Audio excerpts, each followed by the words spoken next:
So good day everyone, we are group 4 and today we'll be discussing a theory of personality but in a different perspective. But before that, let us introduce ourselves first. I am Sophia Jane J. Alcabili. I am Maria Dorian Grace Igat Pandan. And I am Venice Janti Raffo. So before we start our discussion, I would like to share a fun fact about the person that we will be discussing. The first fun fact is actually our person didn't really want to pursue psychology, but he wanted to pursue studying physics. And another one is that he is one of the most cited psychologists before his death. Another thing that I want to highlight as well is that I noticed that many people believe that personality is highly influenced by our social environment, but through the lens of our proponent, he believed that personality is highly influenced by our biological factor. So today we will be discussing what is personality through the lens of Hans Esynck and his theory, which is biologically based factor theory. So for the next slide, these are the topics that we are going to be discussing. First is the biography, and then second one we have what is personality through the lens of Esynck. Next is the hierarchy of behavior organization. Next is the overview of biologically based trait theory. Next is dimensions of personality, followed by extroversion and introversion that highlights inhibition theory. And then we have neuroticism, which highlights as well the reactive theory. And then psychoticism, and for the last is our research. Let us get to know more about our proponent, which is Hans Esynck, with his biography. Hans Esynck was born on March 4, 1916. He was born in Berlin, Germany, but later on became a British citizen. His parents are Ruth Werner, his mother, which is a silent film star, and his father, Anton Edward Esynck, which was a singer and an actor. And his parents got divorced when he was 4 years old. That led to his grandmother, who was very loving but pessimistic. Her name is Helene Caro Warner, a Jewish that died in a concentration camp in 1944. So Hans was never really close with his parents due to their career in life, since they were in the industry, in the entertainment industry.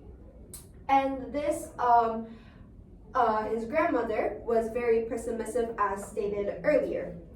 Now, Hans Esynck grew up in a little parental discipline with few strict controls over his behavior.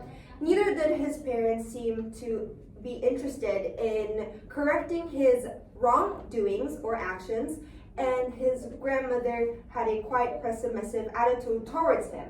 So the two scenarios that Esynck has recalled were the feeling of neglect, and it's exemplified by the two incidents, which is the first scenario is when his father bought Esynck a bicycle, and he promised Esynck that he would take him and teach him how to ride the bike that he bought him. Therefore, they went on top of the hill where his father told Esynck to sit on the saddle and to pump on the pedals to make the wheels go round. But then his father apparently went to go out and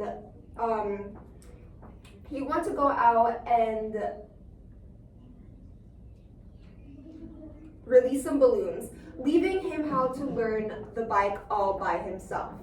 In the second scenario is when Esynck was in his adolescence, wherein his grandmother was present. So Esynck told his grandmother that he wanted to buy a pack of cigarettes. He expected that his grandmother was going to forbid him from buying such things. But unexpectedly, his grandmother said, and quoted, "If you like it, do it by all means."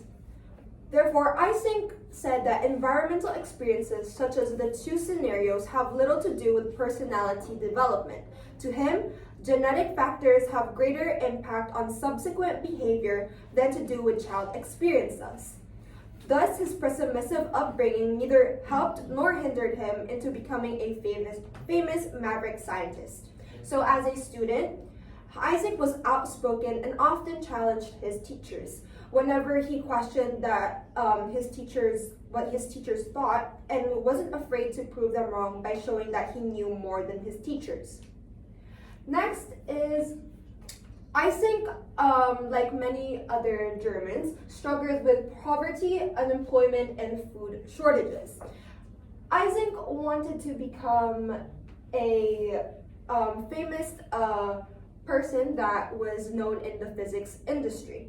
Although when Hitler came into power, things didn't seem to get better. He wanted to study physics in the University of Berlin, but they told him that he had to join the Nazi secret police.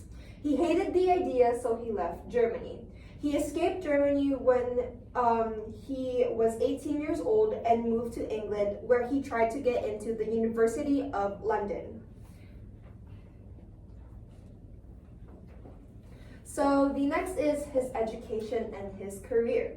So Esynck didn't really want to pursue psychology. It just happened by chance. He wanted to pursue studying physics, where the University of London told him that he had to pass a certain entrance exam to be able to pursue studying physics.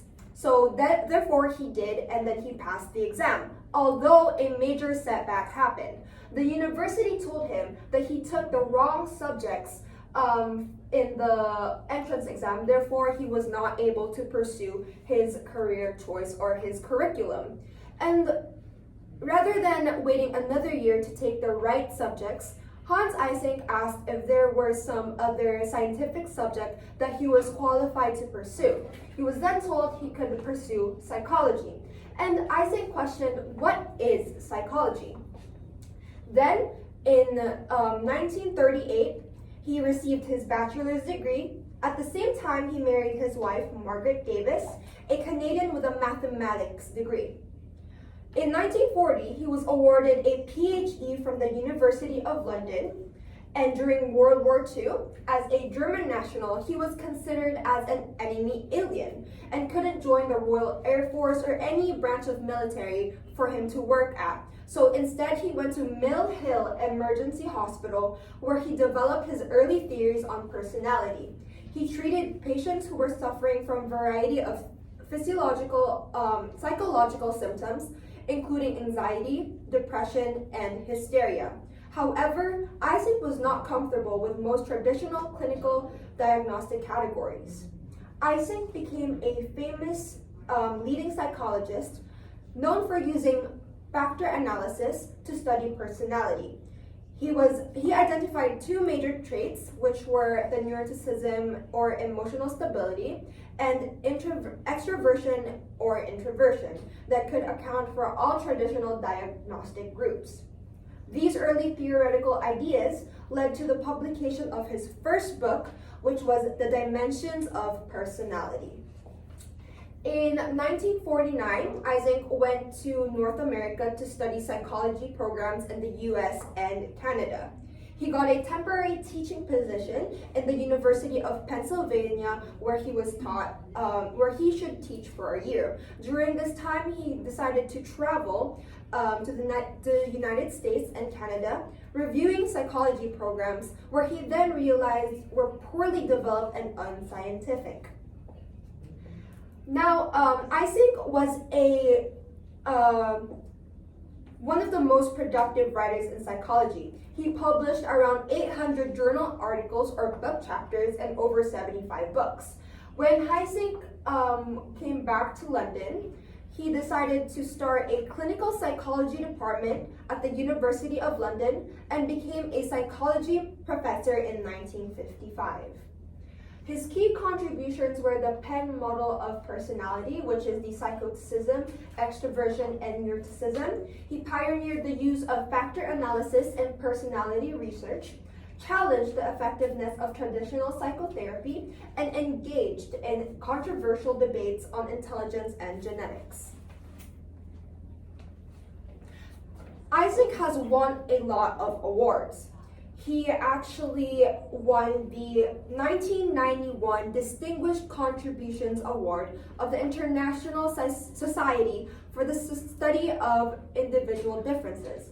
The American Psychological Association presented him with the Distinguished Scientist Award, 1988, Presidential Citation for Scientific Contribution, 1993, William James Fellow Award, 1994, Centennial Award for Distinguished Contributions to Clinical Psychology in 1996. Now for his personal life, as stated earlier, he had his first wife, Margaret.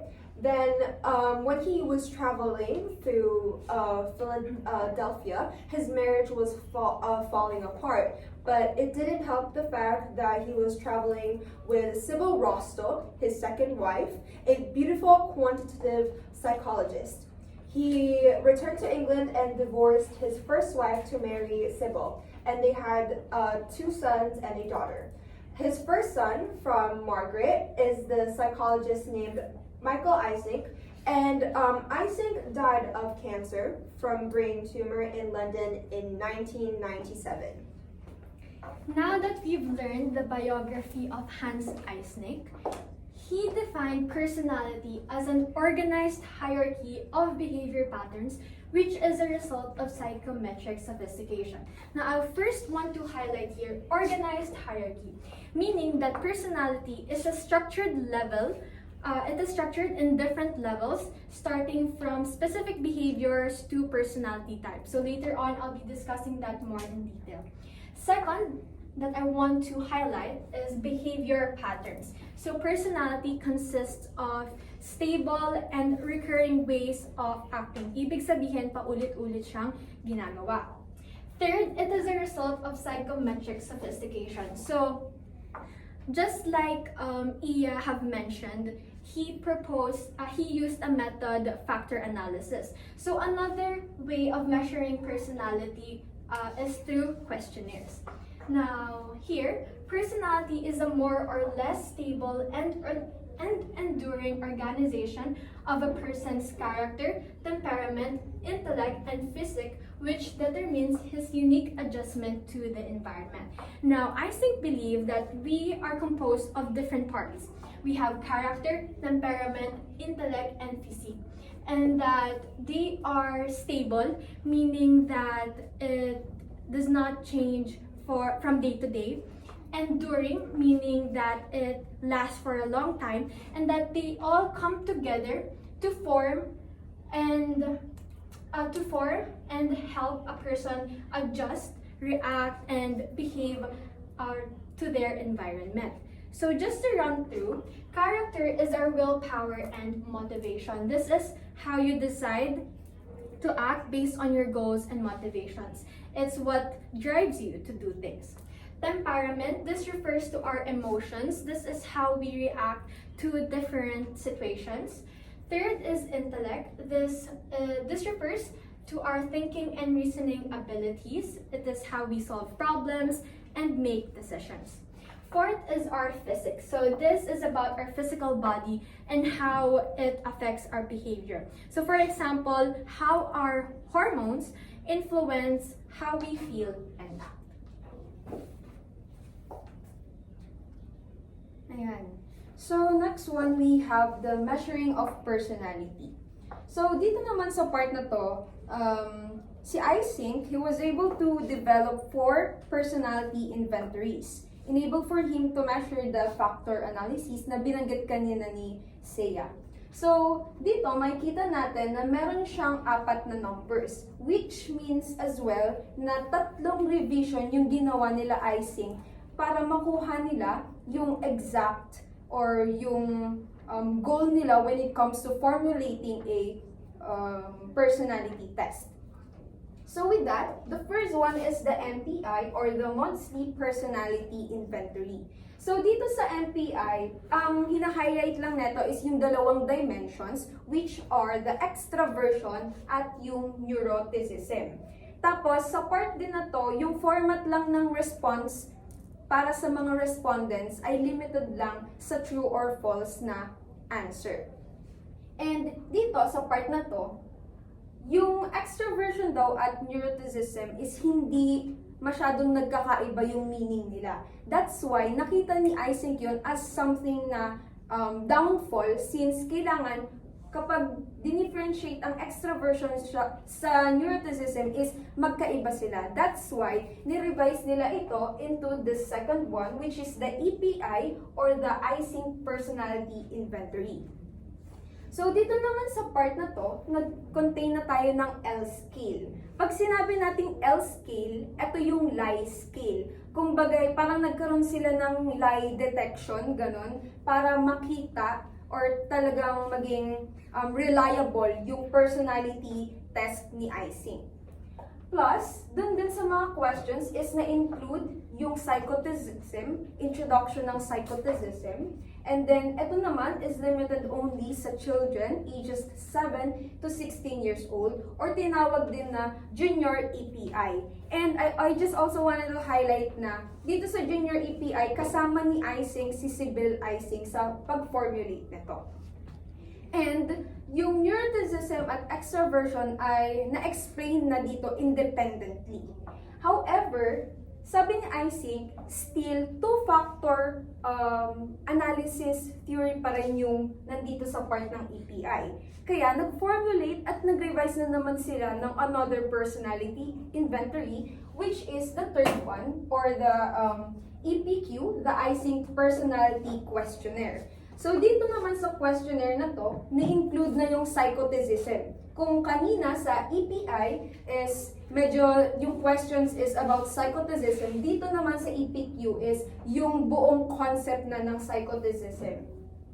Plus, hindi lamang siya limited na sa children, but also na-include na din dito yung mga adults.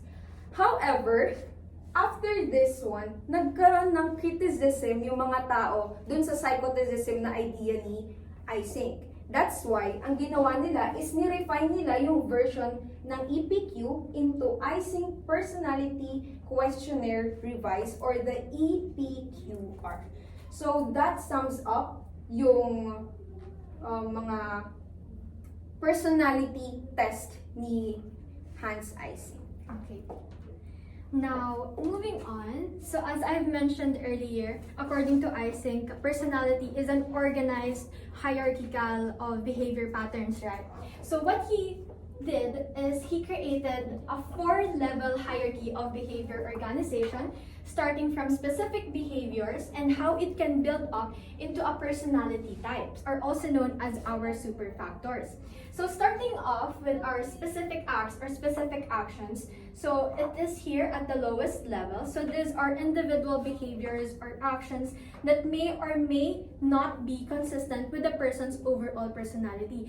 Kung baga, possible na hindi talaga siya part ng personality ng isang tao. Literal na action lang siya. So for example, a student finishes an assignment. So that's just a single action. It doesn't necessarily mean na disciplined siya or hardworking siya. So second, on our second level, we have habits. So habits is when a person repeatedly perform the same behavior in similar situations. So it becomes a habitual response. So going back to our example earlier, if a student consistently finish their assignment regularly, not just once, it becomes a habit. So here on our third level, we have traits. And trait is a group of related habits. And according to Esynck, he defined traits as important semi-permanent personality dispositions, meaning that personality traits usually stay the same for a long time but can still change over time. So for example, si Ana, mahiyain siya at tahimik. Simula bata pa lang siya. Kahit sa school, mas gusto niyang magtrabaho mag-isa. So, that is an example of semi-permanent personality disposition kasi natural lang sa kanya na maging introvert. Pero nung nag-college siya, sumali siya sa isang organization kung saan kailangan niya humarap at magsalita sa maraming tao. And dahil dun sa experiences niya, unti-unti siyang naging mas confident at mas naging madaldal. So, ang lesson here is that ang pagiging mahiyain niya, which is, di ba kanina as semi-permanent personality, hindi siya agad nagbago. Pero dahil sa bagong experiences niya, dahil pumasok siya sa isang organization, unti-unti siyang nag-adapt at naging mas outgoing. So, sinasabi dito na kahit may maugali tayo na parang kala natin permanent, may chance pa rin itong magbago depende sa situation and experiences natin sa buhay. Pero, the question here is, how do psychologists scientifically identify these traits? So, instead of just observing people, they use a method called factor analysis, kung saan this helps them find patterns in behavior by grouping similar habits together. And it works just like habits forming traits, diba? So factor analysis finds which behaviors frequently occur together to define traits. So moving on to our top level, which is our type, also known as our super factors. So a type is made up of multiple traits that are linked together. So for example, let's take the trait of persistent. If a persistent person may also show signs of inferiority, social shyness, and emotional sensitivity and self-doubt. And when these traits combine, they form the introverted personality type. So in summary, specific acts build up habits, habits form traits, and traits come together to define a personality type, which are psychoticism, extroversion, as well as neuroticism. Ayan. So, nasa exciting part na tayo, guys. Okay? So, this one, guys, is the overview of biologically based trait theory. Pero, ito is mga evidences na siya. Before we explain these evidences, let me just share insights about biologically based trait theory din. Kasi ng mga time ni Hans Esynck, every time that personality was being backed up or reasoned up through the lens of biology is nai-ignore siya, nakikriticize siya, nadi-discriminate siya, and nakalagay dito that McRae and Costa, they were able to play emphasis on genetic and biological influences on personality. Pero hindi ko majority sure kung paano nila na-emphasize yon, but silang dalawa yung nakapagbigay ng emphasis aside kay Hans Esynck. But with that, ang scope kasi nila McRae and Costa is malaki siya compared kay Hans Esynck. Kasi si Hans Esynck, guys, is nag-focus siya sa dalawang factors. Kumbaga yung kanyang taxonomy is focused only sa factor analysis at sa biology. So sa pag-focus niya doon sa dalawang factors na yon, he was able to formulate again the Penn model, which is this one, the psychoticism, the extroversion, and the neuroticism.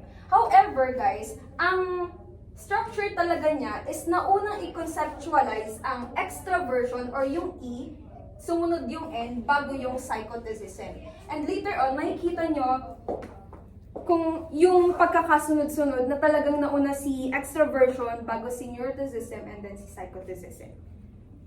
So this one, si Hans Esynck then, he was able to say daw na the best way to study a mechanism is to study their individual differences. Kaya nag-lead siya sa idea na, or sa key concept na, we are different daw from each other, or we have different individual personalities because it comes from biologically and not merely from psychologically.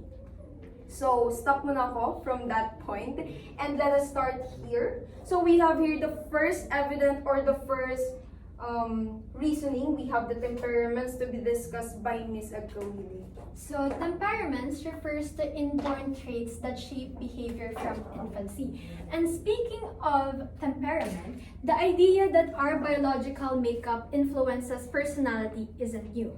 In fact, long before Esynck, an ancient theory attempted to classify personality based on bodily fluids. So going back to our introduction to psychology class, does anyone still remember who proposed the 4 temperaments of personality? Hippocrates. Louder? Hippocrates. Correct. So Hippocrates, also known as the father of modern medicine, believed that people have different personality types depending on the balance of specific bodily fluids, which is actually connected to our biology. So for him, people have a higher amount of a specific bodily fluid in our body. And while this theory isn't scientifically accurate today, it laid the groundwork for understanding temperament and personality differences. So just to go back, sanguine are those people with high blood flow or those with people with high active blood flow. So ito yung mga tao na mabilis mag-blush, mabilis mamula. So these people are considered as sociable, playful, and creative. Pero dahil sa sobrang pagiging playful nila, they could be disorganized and they could lack focus. Second we have is phlegmatic. These are people who have more phlegm. So similar to phlegm, they are sticky or reliable. Although they could be indecisive, unassertive, passive, and apathetic. Third we have is choleric. So these are people who have an active flow of yellow bile. Yellow bile is actually found in our liver. And these people are those parang mga leader type. They are ambitious, confident, and very strong-willed. Pero dahil sa sobrang nilang pagiging bossy, they could be aggressive, impatient, and insensitive. Lastly, we have melancholic. So these are people who have an excess of black bile. So ito yung mga tao na detail-oriented, empathetic, and thoughtful, as well as analytical. Pero sa sobrang nilang detail-oriented, they could be self-critical and anxious. Okay, so for the next evidence, we have here the behavioral genetics. Pwede mo ba akong tulungan, Liz, to read the bullet form? Behavioral genetics to understand how heredity affects behavior and personality. Okay, thank you so much. So with that, we have here prepared 2 examples. We have the twin adoption and the gene by environment. And I'm pretty much sure na tayo is familiar tayo dito kasi nasa dev site natin siya, no? And kaso nga lang, hindi siya nabibigyan ng emphasis kasi more on development yung na-emphasize doon. So to recall, dito mo tayo sa first one, the twin adoption. Kapag sinabi nating identical, nanggagaling lang siya sa single cell ng sperm at single egg cell. Then nag-form siya ng zygote, and then yung zygote na yun is nag-form ng twin. And with that, nandun yung idea na they have shared placenta. While sa fraternal naman is galing sila sa magkaibang sperm and then egg cell, nag-form into zygote separately and then twin. And nagkaroon naman yon ng idea na meron silang separate na placenta. So itong identical is tinatawag din natin na monozygote, and then yung fraternal ay dizygote. Okay. So dito sa baba, we have nature versus nurture. Sabi dito, ang experiment daw na ginawa nila is kinumpare daw nila yung identical at fraternal twins by being raised together or separately to see how much personality is inherited. So, dito guys, nag-build up daw sila ng 700 twin registers. Ibig sabihin, talagang nag-study sila ng twins noon just to prove the idea no, ni Esynck. And specifically, nagkaroon ng 25 identical twins, tapos 25 fraternal twins. So, para mas ma-visualize natin, let's have them as an example. So, kunyari, ito si Twin Iya at si Twin Seya. Ayan. Okay. Kunyari, twin sila. Specifically, identical twin, no? So, ngayon, si Twin Seya daw is pupunta siya sa iba. Hiniwalay nila sa Twin Seya. Nasa ibang environment siya. And ganun din si Twin Iya. So, given that nasa ibang environment sila, na kikipag-communicate sila, they have their different own task. And with that, Hans Esynck was able to conclude na kahit nasa magkaibang lugar sila, they were still able to show the same or mas madaming same personality, behavior, attitudes, or patterns of mood yung present dito sa identical twins. However, dun naman sa fraternal, let's have them ulit. Kunyari, meron tayong twins.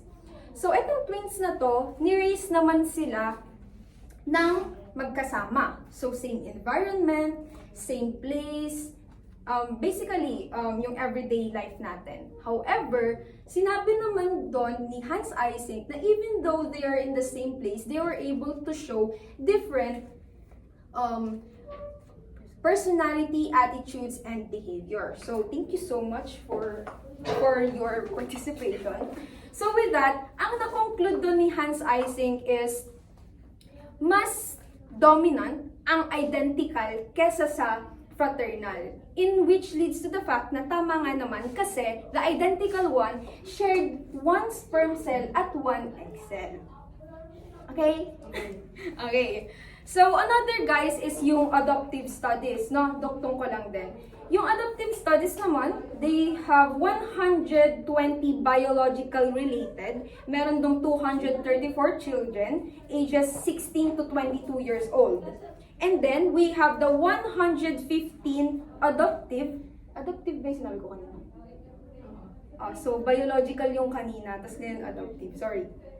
Tas ngayon, meron siyang 194 children. So, ito ay with the same age bracket, ha? So, ito naman ay sinasabi ko just to say na talagang nag-study sila ng madaming skill ng mga twins at mga tao just to prove the theory. So, with that, let's have an example ulit. So, we have again Iya and Seya. Para mas ma-visualize nyo. So, kunyari, ito si Iya. Siya ang aking adoptive parent. So, si Seya naman is yung aking biological parent. So, since kami ang biological, pinamigay niya daw ako kay Iya. So, punta ko ngayon dito kay Iya. Bye. So, ngayon, since nandito na ako sa adoptive parent ko, again, ayun, yung community namin is we are able to share same mga everyday basis. Usually, ginagawa ng family. And with that, thank you ulit for participating. And with that, Esynck was able to see na yung individual na yon, even though na nasa adoptive side siya, even though ni-raised siya or lumaki siya dun sa adoptive side, yung mga patterns of behavior, attitudes is mas similar dun sa biological parent niya. So with that, Hans Esynck was able to conclude that heredity or genes does really play a vital role in one's personality. Although, I just wanted to highlight no, na never sinabi ni Esynck na hindi naging factor ang environment. In fact, sabi niya, as humans daw ay isang biosocial organisms. At pag sinabi nating biosocial organisms, we are determined by our genetics and environmental factors. Which leads to the second one, the gene by environment. Ayan. Which leads to this one, the gene by environment. So we have here environment, which interacts with the genotype and then form the phenotype or the personality. And sabi dito, kindly read, Seya. Gene by environment interaction research looks at how genes and surroundings interact. Okay. So let's have another example for the very last time. We have again Iya and Seya. So, for example, si Iya. This is only an example, ha? Hindi po ito totoo. So, for example, si Iya, yung parent niya ay impulsive. Merong characteristic na impulsivity. And according to research, yung impulsivity daw guys is a highly heritable trait. Kung saan nagre-result siya sa behavioral problems, katulad ng pagde-develop ng antisocial behavior later on, pagiging alcoholic or substance dependent. But for example, for now, hindi siya kita kay Iya. Kumbagay, nilapat ko lang that her parents are ganon. For example. On the other hand, meron tayong neighbor dito. Meron tayong environment ni Iya dito na let's say violente, let's say drug user, ganon, and then nag-use ng mga substance, nag-i-smoke. And with that, si Iya nag-interact doon sa neighbor na yon. Ayan. So, nagkaroon sila ng interaction. And with that interaction, of course, yung personality ng parent ni Iya or yung characteristic na yon na hindi pa nagmamanifest will manifest. And that was based on Linam et al. 2000 and Caderet 2008. Thanks so much for participating. So with that, dito, nakita natin yung combination ng genetic vulnerabilities at ng environmental factors. So next, meron tayong brain measure research. Please kindly read ulit the bullet.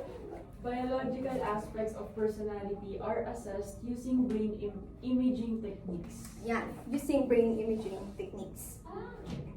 So here we have two examples. We have the EEG and the MRI. Dito sa EEG, the electroencephalography, ang dinedetect niya is yung electrical brain activity ng ating brain. Electrical brain. Ayan. So, minimeasure niya yung electric activity ng brain natin. So, with that, gumagamit daw sila ng electrodes. Yung electrodes na to, ito yung mga, ano na yan, wire-wire na yan. So, sabi, sinerch ko kung ano yung electrodes. Sabi, electrical conductor daw to make contact with non-metallic part of a circuit. So, usually, ito daw mga electrodes na to ay naka-attach siya sa fabric cup. Tapos, yung fabric cup na yon is isusuot siya nung patient or yung nagpapatest. Tapos, usually, yung ginagawa ng doctor ay merong activity na ginagawa yung patient habang nakasuot dun sa fabric. And habang nag-activity, the doctor was able to see yung kung nasan yung electrical activity ng brain. Although, sinabi din na hindi siya 100% sure dun na, ano siya, kumbagay, reliable yung kanyang results. And, na-curious ako sa results, kaya sinerch ko. And ito ang lumabas sa results. And, gusto ko lang din itanong, ito ba yung ano natin? EEG din ba yung sa pagde-detect ng brainwave pag natutulog tayo, nasa intrasight? EEG din yun? So, if ever, ganito siguro yung itsura, kaya na-detect nila yung kung saan mas active yung brain, no? So, next one, we have dito, the magnetic resonance imaging or the MRI. Dito naman sa part na to, again, ayun din, minimeasure din dito yung electric activity ng brain natin. But this time, ito na yung setup. Tapos, wala nang specific activity or task na pinapagawa dun sa patient. Higa ka lang dyan. And then, papasok ka dito sa may machine and then, yun yung magiging itsura mo. And yung part na yan is, natatrack daw yung brain activity by means of blood oxygen dun sa brain tissue. And as of the results, eto siya. Pero usually, ang results nito is yung makukulay. Pero pinili ko lang to para aesthetic. Okay. Okay, now that we are done with the very, very long overview, we'll now be going to the tunay na exciting part, ang dimensions of personality. But I'll just be explaining very brief para later on we'll be discussing it more on detail. So Esynck identified three major dimensions of personality. We have psychoticism, extroversion, and neuroticism, often called as the Penn model. So first, we have a psychoticism. So this measures how tough-minded or impulsive someone is. So if you have high psychoticism, you are more impulsive, aggressive, and independent, and that you are less concerned sa emotions ng ibang tao or sa mga social norms. But if you have low psychoticism, you are more empathetic, rule-following, and very